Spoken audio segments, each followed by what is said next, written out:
நம்ம Kolathur rare street தாங்க போயிருந்தோம். அங்க men's wear, kids wear, ladies wear எல்லாமே இருக்கும். நாங்க இந்த வாட்டி லாஸ்டா போனதாலயா என்னன்னு தெரியல, அவ்வளவா பாப்பாவுக்கு கலெக்ஷனே கிடைக்கல. நம்ம அந்த பாக்ஸ்ல தேடி எடுக்கணும், அதுதான் கொஞ்சம் கஷ்டமே தவிர எல்லாமே பிராண்டடா தான் இருக்கும். அங்க ஷூஸ், ஸ்லிப்பர்ஸ் எல்லாமே இருந்தது. ஸ்லிப்பர்ஸுக்கு 75% ஆஃபர் போட்டிருந்தாங்க. பிராண்டட் ஷூஸ்லாம் இருந்தது.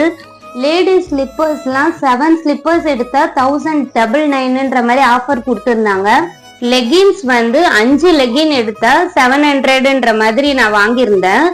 அப்படியே எல்லாத்தையும் கலெக்ஷன்லாம் பார்த்துட்டு நாங்க கொளத்தூர் மார்க்கெட்டுக்கு வந்துட்டோம். நிறைய உங்களுக்கு ஆஃபர்ஸ்ல கிடைக்கும். நம்ம ஆஃபீஸ் செட்டப்ல நம்ம வைக்கணும் ஃபிஷ் டேங்க்கு அப்படின்னா, இங்க ஃபுட்டுல இருந்து ஃபிஷ் ஃபுட்ல இருந்து எல்லாமே இந்த லைட் செட்டிங்கோட அப்படியே செட்டா இங்க கிடைக்கும். நீங்க ஒரு வாட்டி செக் அவுட் பண்ணி பாருங்க. எங்க ஃபிஷ் டேங்க்கு கொஞ்சம் ஃபிஷ் தேவைப்பட்டது, அதை அப்படியே வாங்கிட்டு இந்த ஃபிஷ் தான் வாங்கணும். வீட்டுக்கு வந்துட்டோம். இந்த வீடியோ பிடிச்சிருந்ததுன்னா லைக் பண்ணுங்க, சப்ஸ்கிரைப் பண்ணுங்க.